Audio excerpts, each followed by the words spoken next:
welcome to Chit Chatting with Jocelyn. I'm so glad that you could join me once again. As you know, we have 2 half-hour shows every week.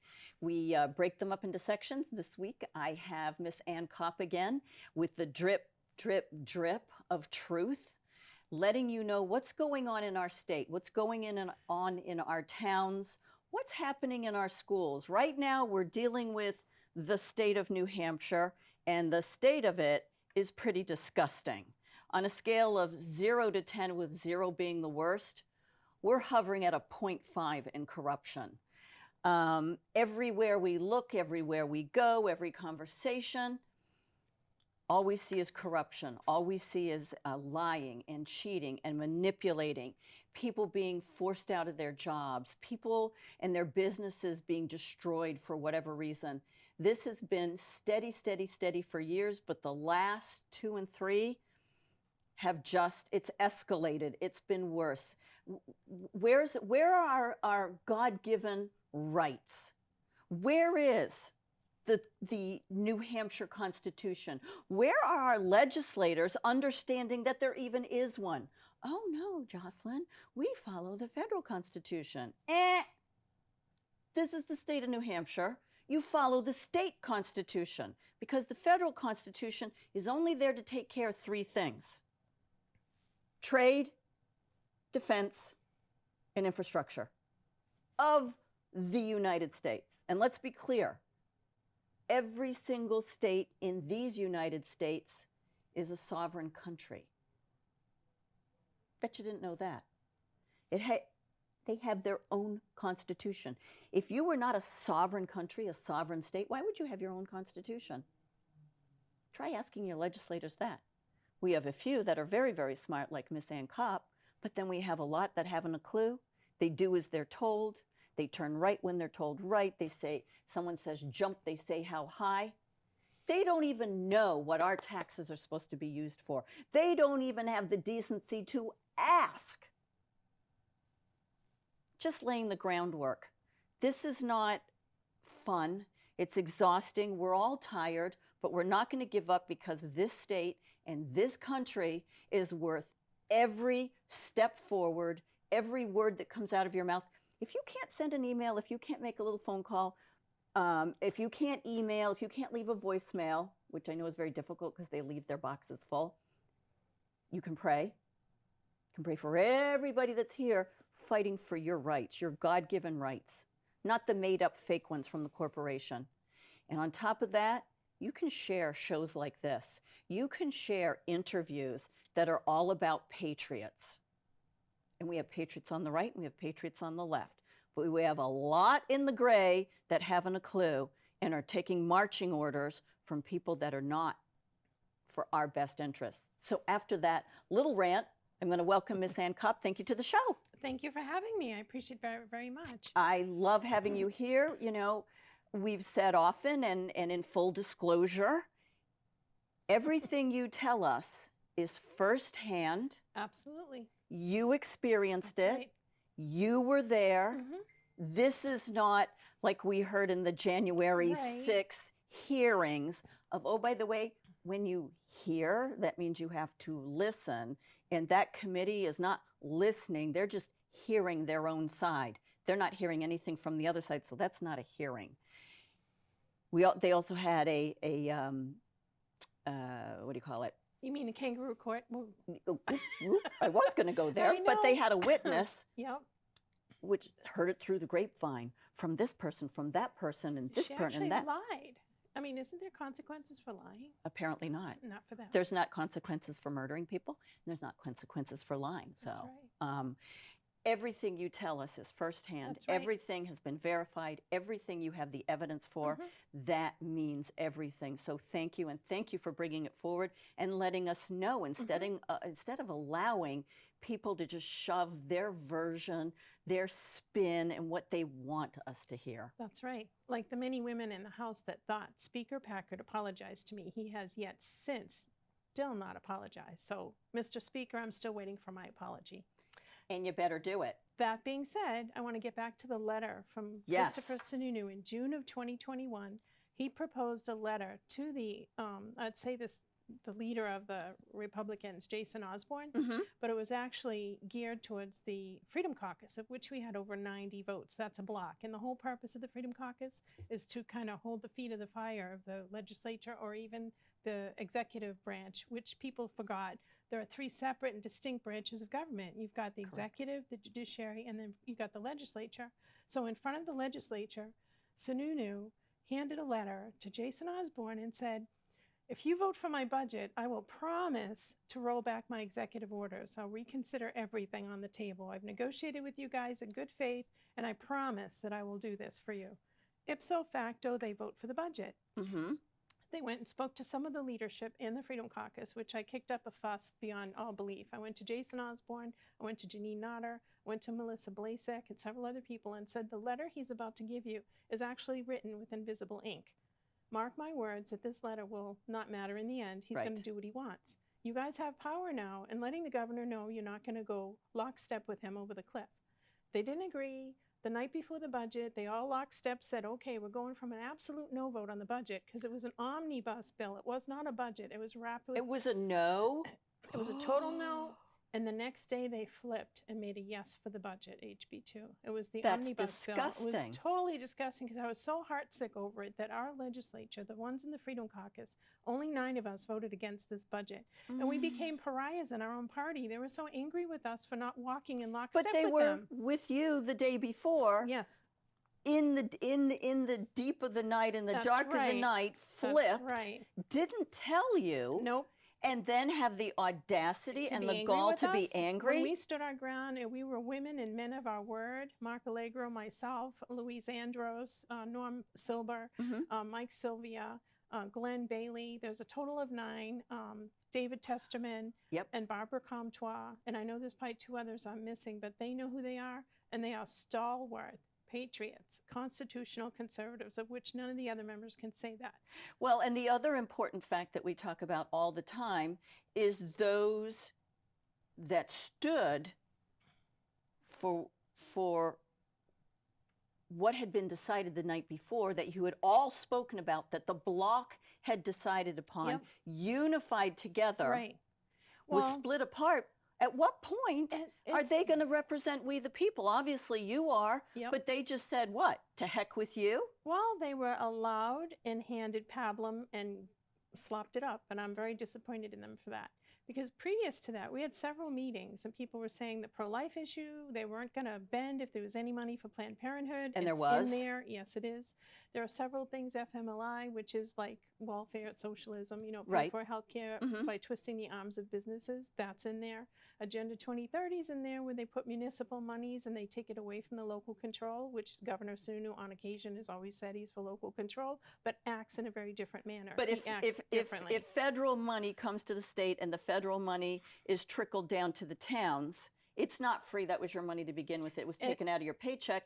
But the strings attached are serious, and the executive branch is not supposed to A, ask for money, B, accept it, or C, dole it out, because in doing so, it's unconstitutional, illegal. But he's also signing my names to the bottom of it, say, to be paid in full by the taxpayer. But yet it was our money to begin with that you stole from our paychecks. It's the carrot and the stick theory, that if you take the carrot, you're also going to get the stick. Now, who wants to get a stick? The government, the federal government is going to tell New Hampshire, a sovereign state, how to behave. We didn't want that. Many, many people, as you know, went to that executive council meeting to push back on the $27 million. Correct. And 5 of our executive councilors, once again, folded like, I don't want to say cheap suits, but like a house of cards.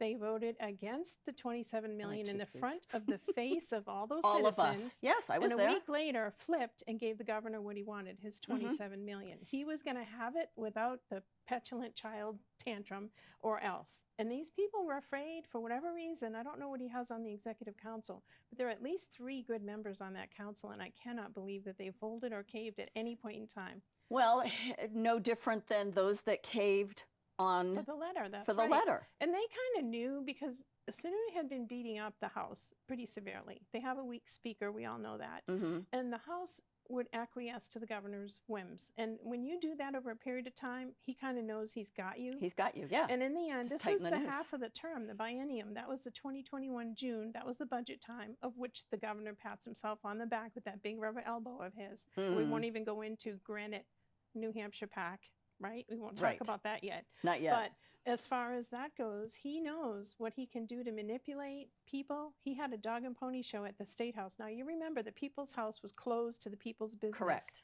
All of the state representatives were relinquished to Bedford Sportsplex, which was horrific. Or parking lots. Or Out in the cold out in the at cold. UNH. That's Wasn't right, like there- farm weren't they- animals. weren't Yep, they I in refuse to go there. Someplace where they Yep. put the old-fashioned movie That's right. speakers there. That's and I right. know Karen Testerman and a number of people showed up there, and because our house was closed, and again, people, let's be very clear.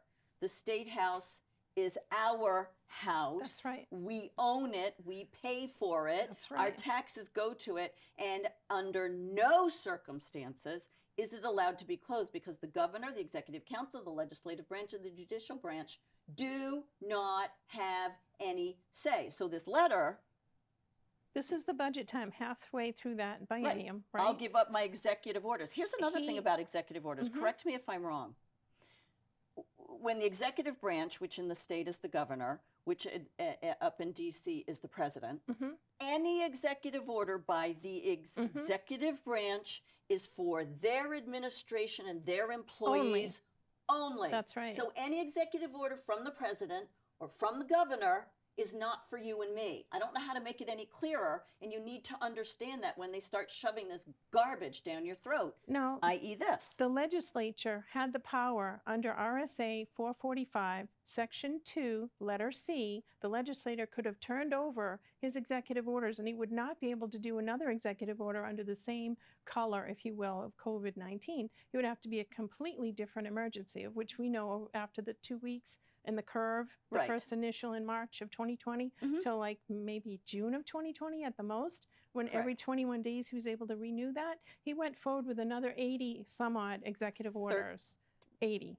8-0? Yes. And the legislature, and this is over a 2-year period, mind you, the legislature had the opportunity to overturn that and use their real power. And they didn't. They did not, because they don't understand the New Hampshire Constitution, the role of the speaker, the separate branches of government, which all lends itself to help you do your job. So they don't understand, or they don't care, or they're complicit. I think, to be fair to the Freedom Caucus, they were majority freshmen. And they were told this party line, do what you're told, listen to leadership, this is what you do. And they had, I'd say, professed during their campaigns, I'll give no money to Planned Parenthood, they did. I will do nothing to increase the budget, they did. All the things they swore to their constituency they would not do, they did. And they didn't work for the constituency. They worked for the governor, they worked for New Hampshire GOP, they work for their own self-grandizement, which means on their resume, oh, great, I'm a state rep. Well, they want to be state senate now. Several of the Beer Caucus, now don't get me going on that, are running for senate now. They shouldn't be running for dog catcher. Since when is Beer Caucus something that is held in high esteem at the House of Representatives representing our constituency? And one of their members even got arrested for DUI. I'm not surprised more of them haven't gotten arrested. They probably With have, that but it's kind been of covered attitude, up. that's right. We With see that it on a attitude is national. very lax. They make the laws, but they don't follow the same laws they levy on us. That's totally wrong. I had such a problem with this last biennium. It's the worst on record in the state of New Hampshire. First time in over 200 years that the representatives didn't serve in the House, the representatives' house, the people's house. And because of that, many of these freshmen were tossing around a soccer ball, thinking it was a big joke. Bear Caucus, toss around a soccer ball. Are you serious? And it was a good old boy, good old girl network, because when the speaker said what he said about me, that disparaging female slur, Right, nobody stood up my for you. fellow females fell on their face because they said, well, we don't want a Democrat speaker. Well, be strong, be independent-minded, be leadership, be women we can be proud of. And they weren't. They fell over like a cheap suit. I was so upset at that. I bet That you all were. of these things collectively made me want to resign, and that's part of what happened to me. So I think other legislators now, and I have to mention this, Leo is here by my side, helping for us to resolve to take back our state. We must. And resolve we will, because what we're going to do, we're not going to let the status quo or Republicans that think they're Republicans and they're really Democrats, and people who are rhinos, it's like they don't want us to say the dirty word. Rhino means Republican in name only. It's and worse there's than also that. Democrat in name only, that we've got it on both sides. They actually are worse than a Democrat because they won't be honest to your face, number one. And number two, when they flip, they're flipping on Republican platform issues. If you swear you're Republican, you know that those issues in the platform, which dare say it, please read it. And anyone running for state rep now, please read your New Hampshire Constitution and your platform. And understand your oath. That's right. Is serious. Very serious. You don't stick to your oath. You've not done your job. You're done. That's right. You're going to be out. We're not going to put up with it. So I was kind of heartbroken when this happened, and I said, that's the first bite of the apple. You've proven to me that you're not constitutional conservatives, of which you professed you were. The second bite of the apple is another year gone by in the legislature letting things slip by, and they shouldn't have. They didn't stand tall for their constituents. They didn't draw the line in the sand and say, regardless of the GOP, regardless of what the governor's petulant child tantrums are going to ask for, I'm going to stand with the citizens. Well, and only 9 of them did that. Only 9. I mean, that's your job, is to represent the people. That's right. But we're catching on. We're getting this. We've been asleep, but we are out of that crummy little dream, and we're on to your dirty little moves in your movies. We are going to hold you accountable. That's right. The social compact is between we, the people, and the state. You don't tell us what to do. You have, but ain't going to continue anymore. Ain't going to continue anymore. And the social compact between the state and the federal government is exactly that. The federal government has no say over you and me and we, the people. But yet, look at what's happened for decades, and you are exposing this firsthand. What we are now observing and watching, and I think it all happened because of Wyndham. Yeah, the start. Yeah, that was the start. Yeah, and that was in the spring of last year, like 2021. And then in the fall of 2021, you had the governor essentially, with the help of the executive council, because not one member of a 5-member board stood up in defense of those 9 citizens that got arrested at a public hearing, which was an executive council meeting, of which the citizens were expressing their dismay over this $27 million. Don't they have a right to do that? Yes. And this young lady who got arrested for saying amen started the resolve. And I'm just sad that it wasn't my idea. I was dealing with Derry, New Hampshire on a very small scale, similar to what she was doing. I had complained to the Secretary of State that the shenanigans were going on in Derry. And the Derry town clerk and moderator said to me, quite frankly, that's just the way we do things in Derry. No. Citizens have to stand up, become educated, and understand what their role is. Now, with the help of the resolve, we resolve to take our state back. Right. And the way we're going to do that is take money out of politics, take corruption out of politics, educate our citizenry, and have our patriots stand up, and we're going to help them. And that's what this is all about. It gives me goosebumps every time I think about it, because it's such a smart idea. It's really wonderful. And we also have Daniel Richard, who is fighting and pushing back constitutionally, the New Hampshire Constitution, pushing back on the governor, on the Secretary of State, on the Attorney General, on the legislators, holding the General Court, which is the legislative branch, holding them accountable. By the way, 2. One under a Democratic leadership and one under a Republican leadership. They are the 2 wings of the same vulture. They're not separate. They are very much similar. And when the regular folks realize that, they have to clean sweep and replace all these offices, these public servants, with patriots. And we're going to do that this year. Absolutely. We cannot allow the GOP, and the same would be for the DNC, either side. You cannot allow them to select who you're allowed to elect. And what do I mean by that? When the primary comes along and they have these people on the ballot, some don't even make it that far because they get squeezed, played out. So they're selecting, even in the primary, who you're allowed to, you little peons can choose one of those names. Well, they've already been selected. So once whoever wins in the primary, they take all the money, which you donated, and they give it to their choice. That's disgusting. That is underhanded, and that is lying.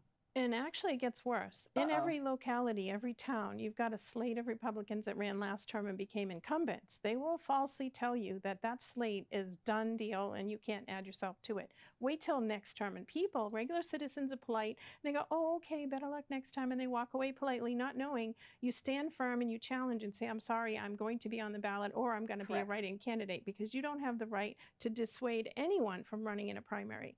And those are the Republican rules, and they break their own rules. Now, in the general, once the person wins the primary, they claim you all get together in one happy family. Not true either, because they target the person that won, and they break the vote apart. And that behavior can actually elect a Democrat. But they tell us, if we represent our primary person, our candidate, too vehemently, we're going to split the vote, and we're going to elect a Democrat. Not true. In fact, the GOP is responsible for over 100 rhinos in the State House, because last term, June 10th, when the sign-up period ended, they do not vet them. They do not ask them if they even seen a copy of the Constitution of New Hampshire, or they the haven't signed any pledges either, or the platform. Let's at least read the platform. So when these pro-life bills come up, you don't vote against them. Our judiciary chairman was an abortionist, and he was supposed to be pro-life. There were people kicking up a fuss, wanting him to be stepped down, and Sherm Packard said to me, well, you can't step down. This, again, firsthand knowledge. Eyeball to eyeball. He said, I can't set him aside because Dick Hinch appointed him. I said, in memoriam, that's all well and great, but he's done a terrible job. It's your job to have him dismissed and elevate someone in the committee who will actually do the job. He wouldn't do it. And that was the same day he looked me in the eye, shook my hand, and said he would promise to get the House back into the legislature, back into the State House in May of 2021, which he did not. He lied. And he also told me the same day he was going to give a public apology to the body. Now, I didn't even want it. Just the body would have been fine. Just apologize to Representative Copp for what you said, you know, a female slur. The next morning, I called him on the phone, on his cell phone. He answered, and I said, well, Mr. Speaker, since you weren't able to apologize to me in person yesterday, would you please take out an ad in the Union Leader and make it so to the entire state? He screamed at me and said, I already apologized. I'm not doing it again. I said, is that your final answer? And he hung up.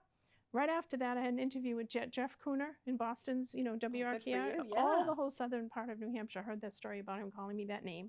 And then in South Dakota at the was it the Mike Lindell's? The symposium. Yeah, it was the cyber symposium. That's what I was looking for, cyber. I was there, and I was interviewed by Steve Bannon. And once again, I had to say to the camera, Mr. Speaker, I'm still waiting for your apology. So the poor guy, I mean, he's being raked over the coals, but he said something very untoward, very unprofessional, very unlegislator-like. For him to be the leader of the legislature, just the legislature, forget the fact that he's a Republican, and I'm also a Republican. He has to uphold the decorum and the grace and the you know, how about be a gentleman? I mean, above all, this man is the Speaker of the House. Does he not understand what responsibility comes with that? No clue whatsoever. And these are the people that we've allowed to represent us. Right. So caveat emptor on our part, no more. The citizens are activating, and they're educating themselves, and they're running for office like they never have before. When you see what happened in the school boards, what they did to parents. Calling them domestic terrorists. That's right. Demanding your name, your address. That's nobody's business. No. You know, they said it to me. I spoke up in the Timberland school board, and they shut off the mic. So I turned around and faced the parents, and I said, you need to take your children out of this school. This is indoctrination camp. These people, you'll get rid of the school board. You'll get rid of the teachers union all in one fell swoop. Let these good teachers go to private schools and school choice. And I know parents can do that. A lot of parents are being brainwashed into, you can't do it. You work full time. You don't have the bandwidth for it. These are your children. Correct. You want to mask your children and send them to school, be taught about racism? Actually, the day I was called that female slur, I was circulating a CRT petition. What is that? Oh, boy. The race, critical race theory? Critical race theory. Absolutely. So they were trying to teach that in school. I had 125 members of the House they wanted to shut that down, didn't they? They wanted to shut me down. I didn't wear a mask because I was a member of the Freedom Caucus. Freedom, we get to choose. They wanted to muzzle me and keep me quiet so I wouldn't talk to other legislators. Well, wasn't happening. 6 feet or a mask, not both. Exactly.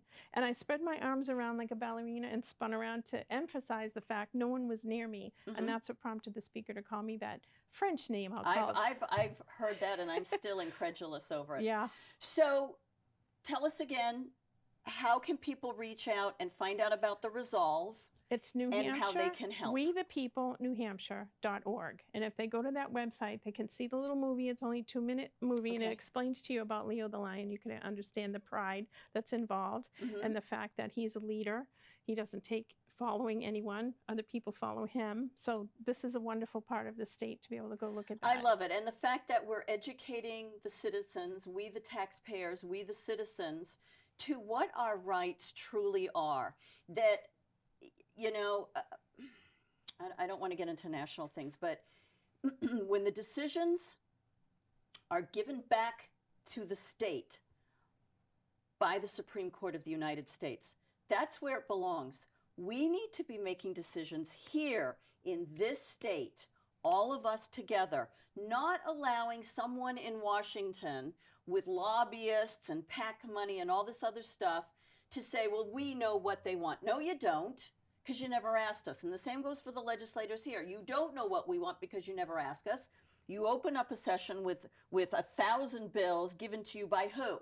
Who gave you those bills? Because it wasn't you, it wasn't me, it wasn't you. So where'd they come from? How is that representative of the people? So this is a good start. The other thing is watch, what's the video? Go to Voter Integrity, and the video that's out, it just went out of my head. It's about the... we'll get it on a link. We'll get it on a link. Anyway, there's video upon video about the machines and how they're hacked, and how Harry Hursty was actually part of a hacking group. How do you hack into a machine? How do you break it? They knew from the beginning they could go on the internet. They knew that they could connect, because how else does the Secretary of State get the numbers every evening? That's right. Carrier pigeon? I wish. It'd be nice. It'd probably be a lot safer. Yeah. So, and there's countries larger than ours, than our state, that hand count, and they're done in a night. We need to fix this, people. No more trusting because you want to have a beer with them. Trusting because you like them. So check out the Resolve, www.wethepeoplenewhampshire.org. Yep. Find out what's going on. Help in your area. The other thing you can do is we've got the primary coming up in September. We have August 5th. The debates on August 5th. Thank you. On this website, you need to check out the debates for governor, and there's several others too, state senate. I love think it. U.S. Senate as well. And we need to hold all of their feet to the fire and make sure they answer the questions. And the moderator is going to be Daniel Richards, so you know this is going to be a really, really good debate. Thank you for joining me, chit-chatting with Jocelyn and Leo the Lion. And we will have Copp next time with another Drip, Drip, Drip.